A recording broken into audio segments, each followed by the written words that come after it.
Today, December 10th, will be my last day hosting the comment section and working for the Daily Wire. Welcome to the premiere of Daily Wire Deep Dive, a series where we unpack the stories about the personalities who have shaped one of the most influential conservative media empires today. We're diving into current hosts, key players, and even those who've walked away, exploring their journeys and what they reveal about the Daily Wire's past, present, and future. I'm Maz, and if this is your cup of tea, show me some love by hitting that like button, subscribe, check out my channel. I bring you content every Monday, Wednesday, and Saturday.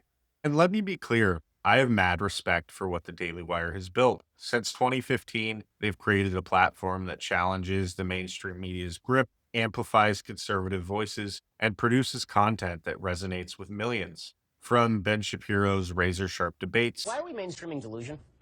To hard-hitting documents like What is a Woman? They've carved out a space where ideas can thrive. But respect doesn't mean blind agreement. And as we go through this series, we'll ask tough questions about their direction, their talent management, and whether they're staying true to their mission or stumbling into the same traps we criticize the left for. Today, we're kicking things off with Brett Cooper, the Gen Z star who lit up the conservative media scene only to leave under a cloud of speculation and drama. Her rise was meteoric, her departure was messy, and the fallout raises big questions about the Daily Wire's trajectory. So let's dive in. Who is Brett Cooper? How did she become a phenomenon? And why did she leave? What does it all say about the company she left behind? Brett Cooper, born October 12, 2001 in Tennessee, didn't start out as a political commentator. Raised in a family that valued independent thinking, her mother, Diane Cooper, was an objectivist, drawing from Ayn Rand's philosophy. Brett grew up with a fierce sense of individuality. She pursued acting early, landing roles in theater and small TV gigs while studying English at UCLA. But as the cultural and political landscape heated up in the late 2010s, Brett found herself drawn to commentary. She started posting on social media, blending humor, relatability, and conservative takes on pop culture, politics, and social trends. Dad, What is it, honey? I've got something to tell you, and I'm kind of nervous. Nervous about what? Nervous that you might not accept me anymore or love me for who I am. Oh, sweetheart, don't be silly. Tolerance is my #1 virtue signal.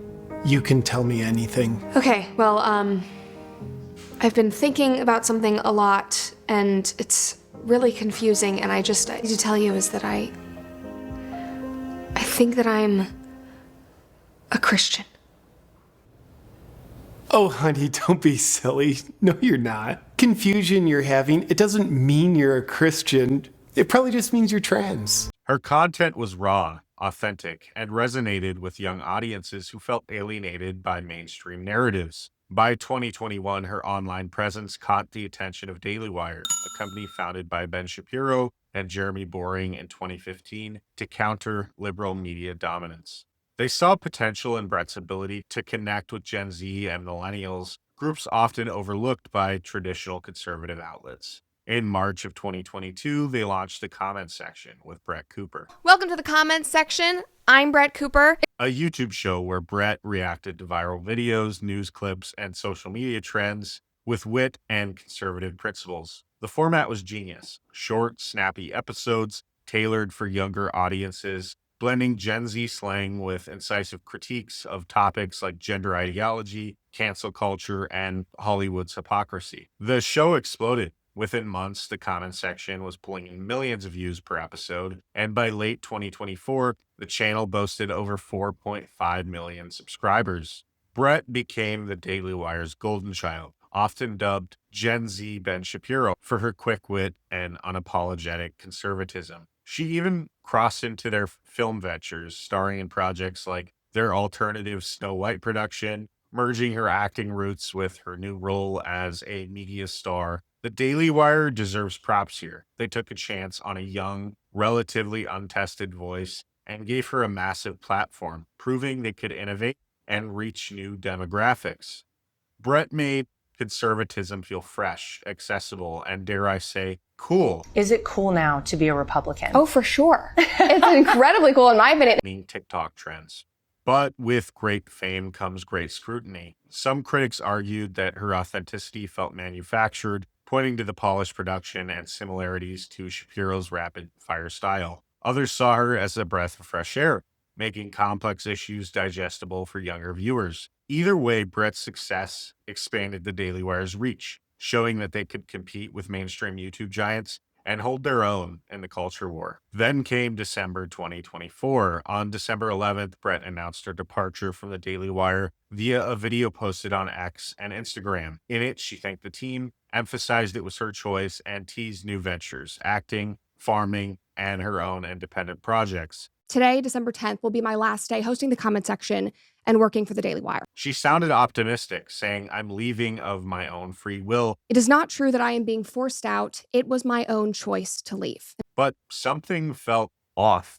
The video cut abruptly to Daily Wire CEO Jeremy Boring delivering a stilted thank you message, and fans on X quickly dubbed it as an ISIS beheading style. Bittersweet indeed. We're sad to see Brett go, but we're excited to see her take the next step in her journey. Brett's an amazing talent, both as a personality and as an actress. It's been a pleasure to see her bring the comment section to life these last 3 years, and her performance in the Pendragon cycle is sensational. A dark joke about how it seemed like Brett was reading from a script under duress. Actually, that Brett Cooper is under one of these contracts that has her basically tied to secrecy and silence under NDA and can't say anything about it while they spin whatever narrative they want about it. The awkward delivery and Boring's presence sparked immediate speculation. Was this really her choice, or was there more to this story? The rumor mill went into overdrive. Fans noticed Brett unfollowed the Daily Wire, Jeremy Boring, and her former producer, Reagan Rohrbeck, on Instagram, a move that screams this wasn't amicable. Amir Autumn, a close friend of Brett's, discussed this on his YouTube channel, hinting at tension and suggesting the unfollows were a deliberate signal of a fractured relationship. The mother of Brett Cooper. Some internet sleuths had noticed that Brett Cooper's mom, a woman named Diane Cooper, was liking some interesting posts. And I'm going to read you which post it was that she liked on Instagram. It was a comment that was being directed to Reagan. It reads, "No matter how many acting classes you take or watch Brett's old videos, you will never be Brett. It's sad that you took the money and snubbed your best friend.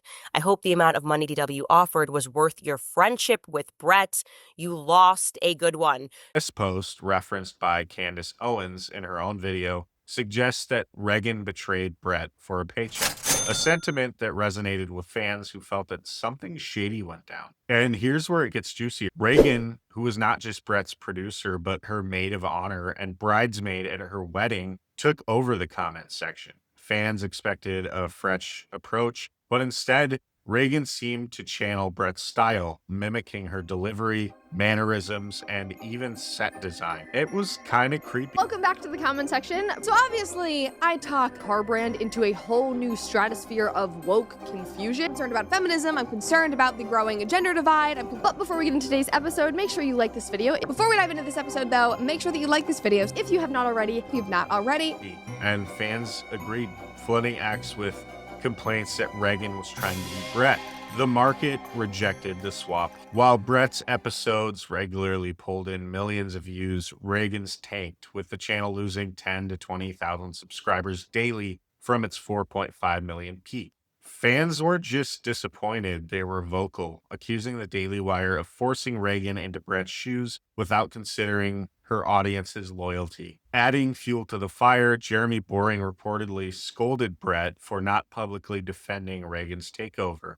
And it's hurt my feelings a little bit that Brett hasn't done more to defend her friend, Reagan. You know, Brett...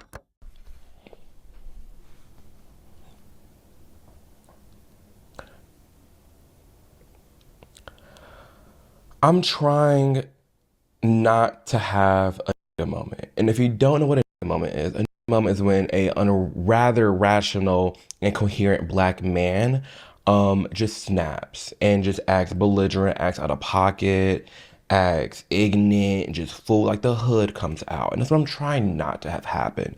Because I'm to sit here and say, as a grown man who calls himself the God King, always doing the most, doesn't have the best rep. I've met personally, it was a 10-second interaction. It was just like, well, damn, like I was taken aback. To sit here and say that your feelings are hurt that Brett's not defending her friend Reagan, first off, you can't sit here and say that that's her friend when they clearly don't even follow each other on social media. It's clear that some beef went down, and it's clear that for anybody to sit here and just looking at the situation at hand to just take someone else's show and just boop, it's mine now. That's shady. It's so just Boring's defense of Reagan came off as tone deaf to fans who saw it as prioritizing corporate decisions over Brett's legacy. This wasn't a personal change, but it felt personal, especially given Reagan's close friendship with Brett. Those wedding photos showing Brett and Reagan laughing together now felt like a gut punch. Candace Owens, who left the Daily Wire in March of 2024 amid her own controversy, I may be making a video about that as well, didn't hold back. In her video, she implies insider knowledge, saying that she knows better than the average person about the Daily Wire's inner workings. She criticizes Boring's handling of Brett's exit, calling his comments harsh and suggesting that the company mishandled a star who brought unique value. Candace's perspective carries weight. She's been through the Daily Wire's ringer herself, and her exit, which we'll cover in a future episode, mirrors Brett's in its messages. Amir Autumn takes it further. He strongly hints that Brett was fired and that it wasn't a voluntary exit. He ties her departure to broader Daily Wire scandals, like their public feud with Steven Crowder over contract terms and Candace Owens' exit. Take a picture of a company struggling to keep their talent happy. And Amir's not just speculating. He's a friend who saw Brett's journey up close, making his take feel raw and credible. Brett herself opened up on the Sean Ryan show, admitting how it was terrifying to leave. It was terrifying. I had to, Alex and I had a conversation. This was not this is a lot of thinking and praying and analyzing. And we looked at each other and we're just kind of like, are we basically willing to lose everything and start from scratch?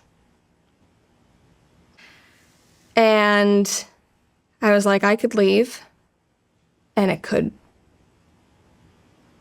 backfire on me immediately. Nobody could care.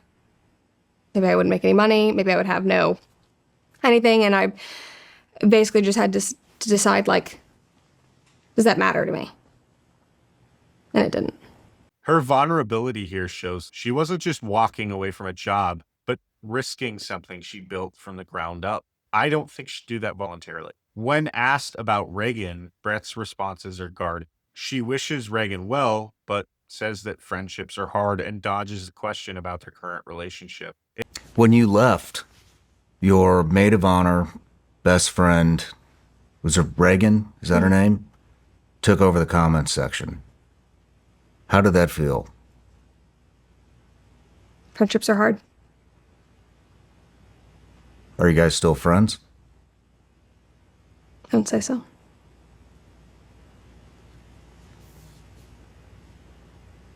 Would you like to still be friends? Of course. It's the kind of passive-aggressive, bless your heart vibe that you'd hear from a Southern grandma holding back shade. Hey, guys. Hey, y'all. Next one. Next time.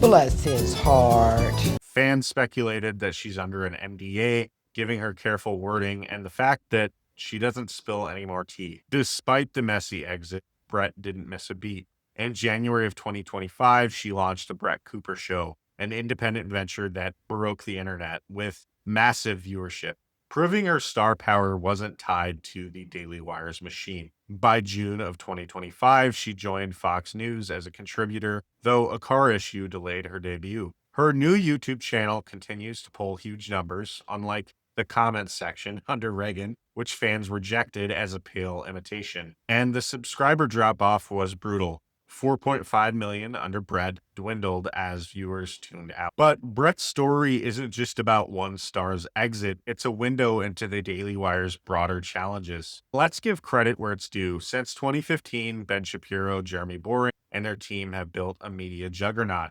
From podcasts to Bentley Kids content, they've challenged big tech censorship, produced viral hits, and given conservatives a platform to fight back. But there's a shadow side. We often criticize the left for eating their own, canceling allies over minor disagreements or power plays, but yet the Daily Wire seems to be falling into that same trap. Brett's departure, Candace Owens' own exit in March of 2024, and the Steven Crowder contract scandal all point to a pattern of losing talent, especially younger voices and minority activists like Candace, the exact voices the conservative community needs. And here's the spicy bit. The Daily Wire risks becoming a boomer movement. Ben Shapiro and Matt Walsh, while brilliant, are aging and into their 40s, and their content, though sharp, leans toward an older demographic. Meanwhile, they're losing the very talent that brought fresh energy. Brett, a Gen Z star, and Candace, a bold minority voice.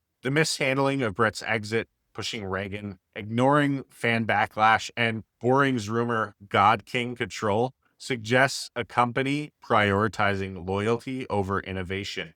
When you let go of stars like Brett, you risk alienating the next generation of conservatives, the very audience you need to stay relevant. The Daily Wire's strength has always been its ability to platform bold voices, but Brett's story shows cracks in that foundation. Her rise was a masterclass in reaching young audiences, and her exit, whether she was fired or chose to leave, reveals a company struggling to balance control with creativity. The Reagan debacle, the unfollows, the hostage video, and the insider shade from Candace and Amir paint a picture of internal dysfunction. Yet, Brett's success post-Daily Wire proves that she didn't need them to shine. The question is whether the Daily Wire can learn from this. Can they keep nurturing new talent, or will they keep losing their stars to their own ambitions? Let me know what you guys think in the comments below. So that's the story of Brett Cooper, her rise, her exit, and the drama that's got everyone talking. What do you think? Was Brett pushed out, or did she make the right call? Is the Daily Wire losing its edge, or are they still the conservative media champion? Drop your thoughts in the comments, hit that subscribe button, and join us for episode 2, where we'll dive into another Daily Wire saga. Maybe Candace Owens, maybe Crowder. Stay tuned, and let's keep digging into the truth behind the headlines.